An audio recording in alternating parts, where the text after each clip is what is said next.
Déjame empezar con algo extraño, algo que casi nadie está conectando adecuadamente en este momento. Y una vez que te lo muestre, no podrás dejar de verlo. Todo el mundo está mirando la costa sur de Irán. Todo el mundo está observando el estrecho de Hormuz. Todo el mundo está mirando las bombas que caen desde Estados Unidos e Israel. Esa es la guerra que todos conocemos.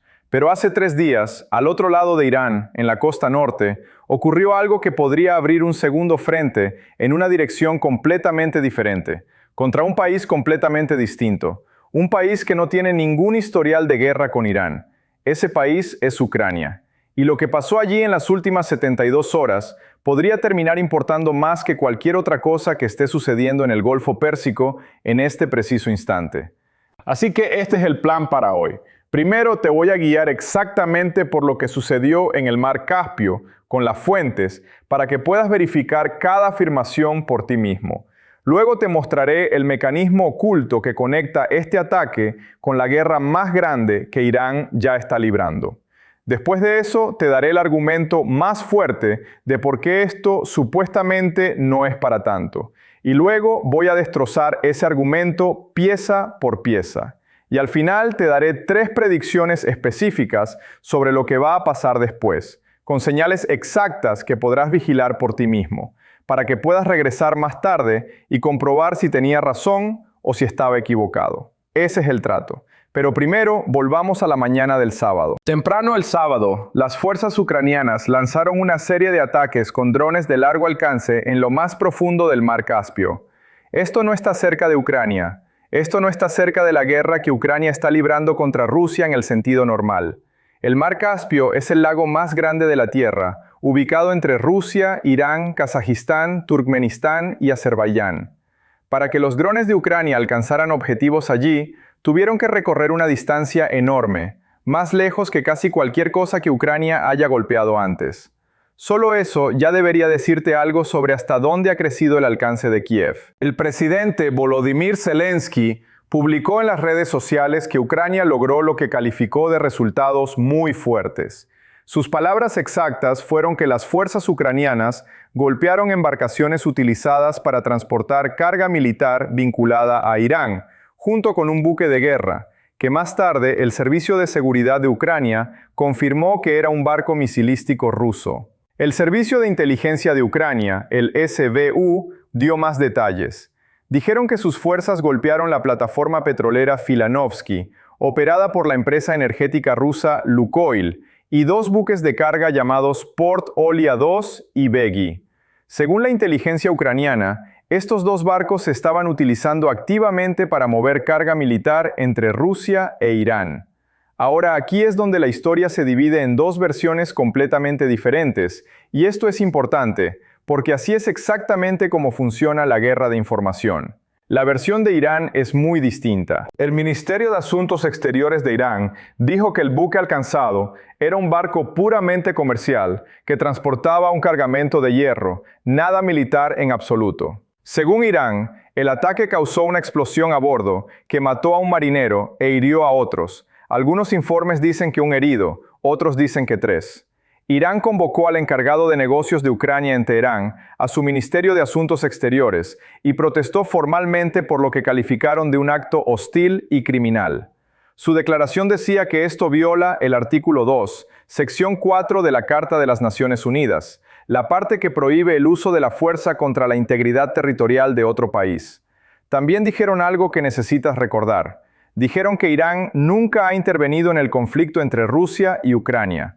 Guarda esa frase en tu cabeza, porque vamos a volver a ella, y no es del todo cierta de la forma en que Irán quiere que lo creas. Ahora llega el momento que convirtió esto de un incidente de navegación regional en una noticia internacional. El ministro de Asuntos Exteriores de Irán, Abbas Araghchi, fue a las redes sociales e hizo una declaración que ahora se está repitiendo en todas partes. Escribió, y te estoy dando sus palabras exactas: Zelensky ha atacado un buque comercial iraní, matando a un marinero. Una flagrante violación de la Carta de la ONU, realizada a instancias de Israel para arrastrar a Europa a su guerra. Luego añadió la línea que ahora es el titular en todas partes. Dijo que el ataque no puede quedar sin respuesta. Fíjate en lo que hizo Araghchi en esa sola frase. No solo culpó a Ucrania, Culpó a Israel por supuestamente ordenar el ataque. Lo enmarcó como un intento de arrastrar a Europa a la guerra. Esto no es solo ira por un marinero muerto. Este es un mensaje político dirigido a múltiples audiencias a la vez: Ucrania, Israel, Europa y su propio pueblo en casa. Una sola frase, 4 objetivos. Ese es un lenguaje diplomático entrenado, y desempacaremos por qué eso importa en un momento. Arachi no se detuvo en las redes sociales. Según su oficina, llamó personalmente a la jefa de política exterior de la Unión Europea, Kaja Kallas, y por separado, llamó al ministro de Asuntos Exteriores ruso, Sergei Lavrov. En ambas llamadas, su mensaje fue el mismo: esto no puede quedar sin respuesta. Lavrov, por el lado ruso, ofreció públicamente sus condolencias por la muerte del marinero. Fíjate en eso también. Rusia no se mantuvo neutral. El principal diplomático de Rusia se puso inmediatamente del lado de la formulación de los hechos de Irán. Eso te dice algo sobre lo cerca que están realmente Moscú y Teherán en este momento, más cerca de lo que la mayoría de la gente asume. Luego, el portavoz del Ministerio de Asuntos Exteriores de Irán, un hombre llamado Esmael Baqai, ofreció una rueda de prensa semanal y utilizó un lenguaje que fue aún más afilado que el de Arachi. Sus palabras exactas fueron que esta acción de Ucrania fue un acto absolutamente ilegal e injustificado, contrario a la Carta de las Naciones Unidas, así como un peligroso acto de aventurerismo que ciertamente no quedará sin respuesta por nuestra parte. Y luego añadió una frase que debería hacerte prestar atención. Dijo que las consecuencias de la acción de Ucrania ciertamente serán imprevistas. Imprevistas, no específicas, no nombradas, solo imprevistas. El lenguaje diplomático, cuando un gobierno se niega a decirte exactamente qué va a hacer, pero promete consecuencias de todos modos, eso no es debilidad, eso es ambigüedad deliberada. Mantiene a la otra parte adivinando. Mantiene abiertas las opciones y le permite a Irán decidir más tarde, una vez que vean cómo reacciona el mundo, exactamente hasta dónde quieren llegar. Pero la advertencia más directa no vino de un diplomático, vino de un legislador. Ebrahim Assisi, quien encabeza la Comisión de Seguridad Nacional y Política Exterior del Parlamento iraní, publicó una advertencia en las redes sociales que fue contundente, de una manera que los diplomáticos oficiales suelen evitar. Escribió que cualquier ataque contra Irán siempre tiene un costo, y eso sigue siendo cierto. Hoy en día, Estados Unidos e Israel son muy conscientes de esto. Luego dirigió sus palabras directamente a Kiev, diciendo que Ucrania también podría llegar a comprender pronto que Irán no deja las acciones sin respuesta. Calificó el ataque ucraniano de mal calculado. Lee esa frase otra vez. Assisi no solo amenazó a Ucrania, puso a Ucrania en la misma frase que a Estados Unidos e Israel, los dos países que actualmente están bombardeando Irán cada una de las noches en una guerra activa. Le está diciendo a Ucrania: ahora te has unido a una lista que incluye a los 2 ejércitos más poderosos de la Tierra, y deberías entender lo que significa esa lista. Este es el momento en que un incidente marítimo deja de ser un incidente marítimo. Ahora déjame darte el marco de trabajo, porque una vez que entiendes este marco, toda esta historia se vuelve mucho más fácil de leer y comenzarás a notarlo en todas partes en los conflictos modernos. Lo llamo el frente fusionado. Así es como funciona. 2 guerras que comenzaron completamente separadas, por razones completamente separadas, comienzan a superponerse física y políticamente, porque los mismos países están involucrados en bandos conectados. Rusia está luchando contra Ucrania. Irán está luchando contra Estados Unidos e Israel. En el papel, estas son 2 guerras sin relación. Pero Rusia e Irán han construido una profunda asociación estratégica durante los últimos años, especialmente desde que Rusia quedó aislada diplomáticamente tras invadir Ucrania en 2022. Irán ha suministrado a Rusia miles de drones Shahed, los mismos drones que han estado lloviendo sobre las ciudades ucranianas durante años.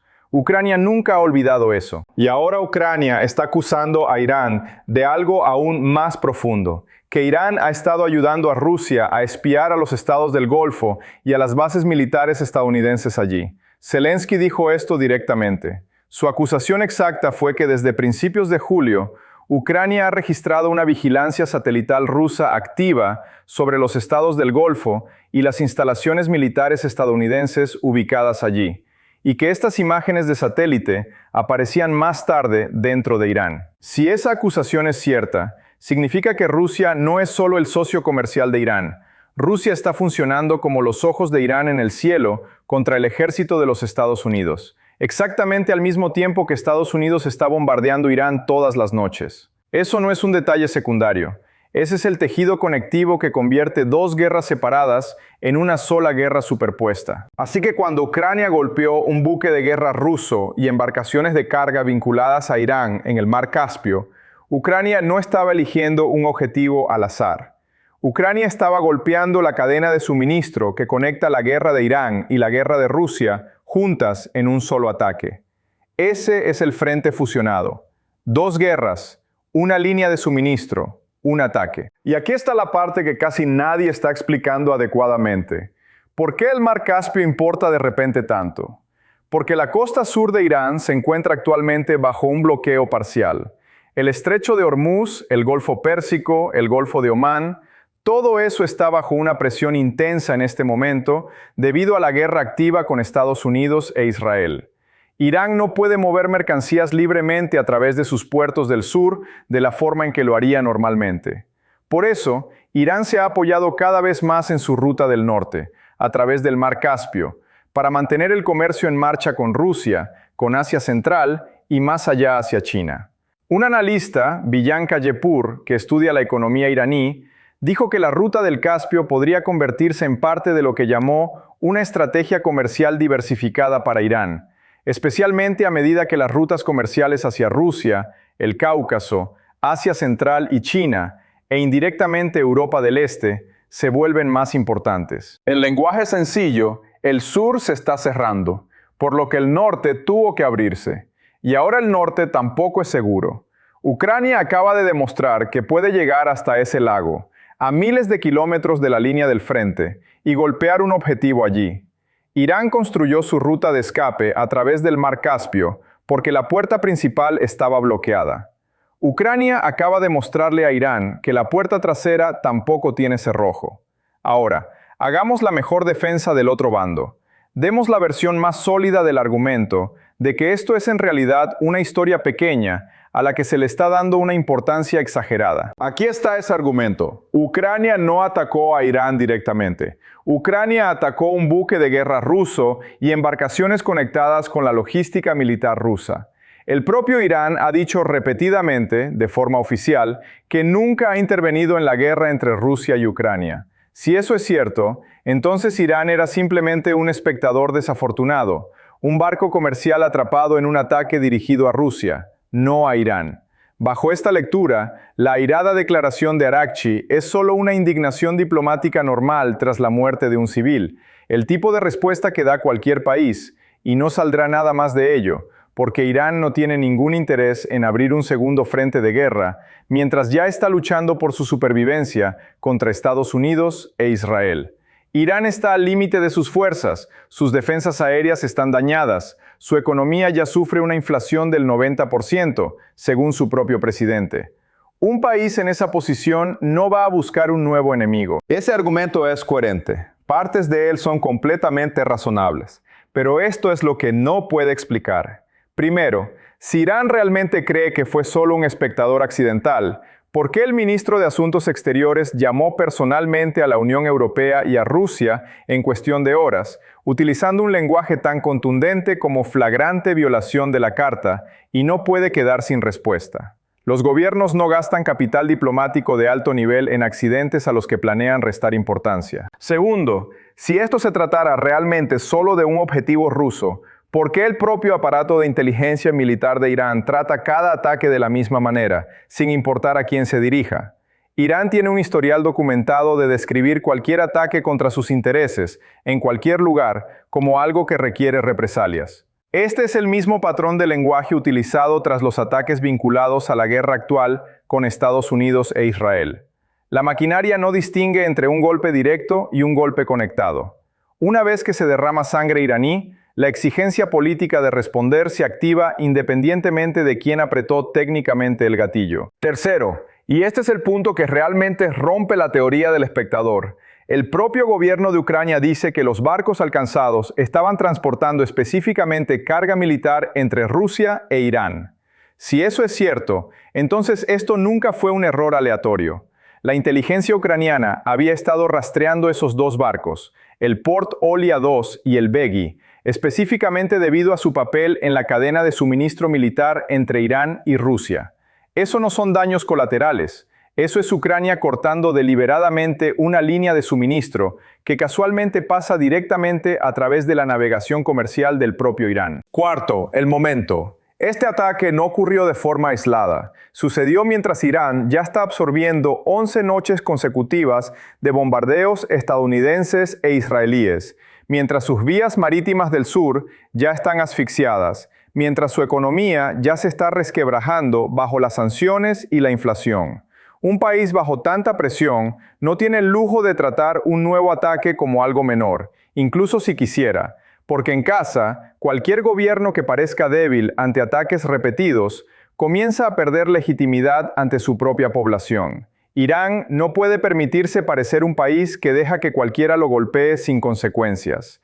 Esa presión para responder no se trata de Ucrania en específico. Se trata de cómo Irán es percibido por su propio pueblo y por sus enemigos, todo al mismo tiempo. Por lo tanto, la teoría del espectador explica las palabras, no explica el comportamiento. Ahora adentrémonos más en la psicología de esto, porque creo que esta es la parte que explica por qué Irán casi nunca deja pasar estas cosas, sin importar el costo. Irán ha estudiado su propia historia muy cuidadosamente.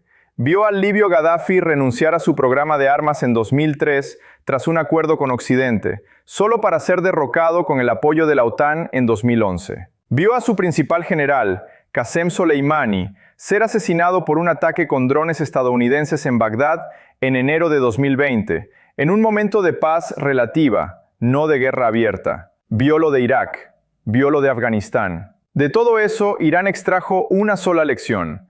La única manera de sobrevivir como una potencia más pequeña, enfrentándose a enemigos mucho más grandes, es hacer que el costo de atacarte sea tan alto que deje de valer la pena, incluso si nunca puedes ganar por completo. No se trata de la victoria, se trata de hacer que la victoria sea demasiado cara para que la otra parte la desee. Es por eso que Irán responde a casi todo, incluso a ataques que no puede rastrear de inmediato hasta un solo enemigo claro, incluso a ataques donde el objetivo técnico era el barco de alguien más. Porque en el cálculo de Irán, permanecer en silencio aunque sea una sola vez, envía la señal de que Irán puede ser golpeado sin costo alguno. Y esa señal, a sus ojos, invita al siguiente ataque, y al siguiente después de ese. Esta es la misma lógica que impulsa el enfoque de Irán en su guerra con Estados Unidos en este momento, negándose a ceder incluso mientras se enfrenta al ejército más poderoso del planeta. Porque ceder una vez significa ceder para siempre. Así que cuando Assisi, el legislador iraní, puso a Ucrania en la misma frase que a Estados Unidos e Israel, no estaba exagerando para causar efecto. Estaba aplicando la doctrina central de supervivencia de Irán a un actor completamente nuevo. Ucrania acaba de ser añadida a una lista que Irán trata con total coherencia, sin importar el tamaño, sin importar la geografía, sin importar si Ucrania tenía la intención de golpear a Irán directamente o no. Ahora, hay una capa más en esto que casi ningún análisis está mencionando, y reúne a Estados Unidos, no solo a Irán y Ucrania. Los informes dicen que la administración Trump advirtió recientemente a Ucrania de forma directa, instando a Kiev a tener cuidado al atacar embarcaciones que no sean rusas, tras incidentes anteriores en el Mar Negro. Piensa en lo que eso significa. Estados Unidos, que actualmente lidera la campaña de bombardeos contra Irán en el sur, está tratando silenciosamente de frenar a su propio aliado, Ucrania, para que no cause nuevos problemas con Irán en el norte. Un segundo frente abierto por Ucrania complica todo lo que Washington está tratando de gestionar en la guerra principal. Le da a Irán un nuevo motivo de agravio al que aferrarse en casa. Le da a Rusia una nueva excusa para profundizar públicamente su alianza con Teherán. Y crea un nuevo punto de conflicto que nadie en Washington pidió. En otras palabras, Estados Unidos quiere a Irán aislado y presionado bajo sus propios términos, no arrastrado a nuevas peleas por un aliado que actúa bajo su propio calendario. Esa es la extraña contradicción aquí. El mismo gobierno que bombardea a Irán todas las noches le dice en secreto a su propio amigo que baje la velocidad. Muy bien, ahora lleguemos a las 3 predicciones. Anota esto. Regresa en 30, 60, 90 días y comprueba dónde tuve razón y dónde estuve equivocado. Ese es el trato. Predicción 1. La respuesta de Irán no será un ataque militar directo contra la propia Ucrania. Irán no comparte frontera con Ucrania, no tiene una vía fácil para proyectar fuerza convencional allí, y hacerlo confirmaría al instante cada acusación de que Irán es una parte activa en la guerra entre Rusia y Ucrania, algo que Irán ha pasado años negando oficialmente. En su lugar, observa cómo Irán escala a través de la presión sobre los intereses ucranianos que realmente puede alcanzar. Una acción diplomática más intensa en el Consejo de Seguridad de las Naciones Unidas, presión coordinada con Rusia contra los aliados de Kiev, y posiblemente inteligencia silenciosa o apoyo logístico a Rusia, dirigido específicamente contra la capacidad de ataque de largo alcance de Ucrania. La señal a vigilar. Cualquier declaración conjunta entre Rusia e Irán en la ONU o cualquier mejora repentina en la tecnología de defensa aérea rusa que llegue a la línea del frente de Ucrania poco después de este incidente. Esa mejora, si sucede, es la respuesta de Irán, envuelta dentro del esfuerzo de guerra de Rusia, en lugar de anunciarse como una acción propia de Irán. Predicción 2. Ucrania no detendrá estos ataques de largo alcance en el Caspio, y es muy probable que los repita. Ucrania acaba de demostrar públicamente que sus drones pueden alcanzar un objetivo tan lejano de su propio territorio. Una vez que un ejército demuestra que una capacidad como esa funciona, no da un paso atrás, la usa de nuevo, porque todo el punto era mostrarle a Rusia y a Irán que ningún lugar conectado a su cadena de suministro militar es ya completamente seguro. La señal a vigilar. Cualquier ataque ucraniano adicional contra el transporte marítimo del Caspio en los próximos meses, especialmente alrededor de la infraestructura de Lukoil o buques de carga adicionales vinculados a Irán. Si eso vuelve a suceder, confirma que esto era una estrategia, no una operación de una sola vez. Predicción 3. Rusia e Irán utilizarán este incidente para formalizar aún más su cooperación militar, públicamente, en lugar de hacerlo en silencio. Irán y Rusia ya firmaron un acuerdo de asociación estratégica en los últimos años, pero incidentes como este crean la cobertura política para ir más lejos. Patrullas navales conjuntas en el Mar Caspio, una coordinación más profunda en defensa aérea e inteligencia satelital, y más declaraciones públicas que unan a los dos países como víctimas del mismo tipo de presión occidental. La señal a vigilar. Cualquier anuncio de actividad naval conjunta entre Rusia e Irán en el Mar Caspio en los próximos meses. Si eso sucede, significa que este ataque hizo exactamente lo que la cúpula de Ucrania probablemente no quería que hiciera. Empujó a Moscú y Teherán aún más cerca en público, no los distanció. Ahora aquí está tu tarea. 4 cosas, y luego una pregunta final para dejarte pensando. Tarea 1. Lee la declaración real del Ministerio de Asuntos Exteriores de Irán sobre este incidente, no solo el titular. Observa el lenguaje específico que utilizaron, especialmente la referencia a la Carta de la ONU. La redacción exacta te dice cuán formal y cuán seriamente pretende Irán que se trate esta queja a nivel internacional. Tarea 2. Lee la publicación original de Zelensky sobre el ataque. Compara su descripción del objetivo con la descripción del objetivo que hace Irán. Un bando dice carga militar y un buque de guerra. El otro bando dice barco comercial que transportaba hierro. Esa brecha entre las dos historias no es un detalle menor. Es todo el desacuerdo resumido en una sola frase, y definirá cómo el resto del mundo elige ver este evento. Tarea 3. Sigue el lenguaje de Ibrahim Assisi durante las próximas semanas. Él es quien vinculó explícitamente a Ucrania con Estados Unidos e Israel en la misma declaración. Si los funcionarios iraníes siguen repitiendo esa comparación en futuras declaraciones, eso te dirá que Irán ha decidido tratar esto como parte de la misma guerra general, no como un incidente separado. Tarea 4. Y esta no necesita lectura en absoluto, solo observa el propio Mar Caspio. ¿Se ralentiza el tráfico marítimo a través de él? ¿Sube el seguro para los barcos que cruzan esa ruta? Si cualquiera de esas dos cosas sucede, significa que el miedo creado por este único ataque ya está cambiando el comportamiento, incluso sin un solo ataque adicional.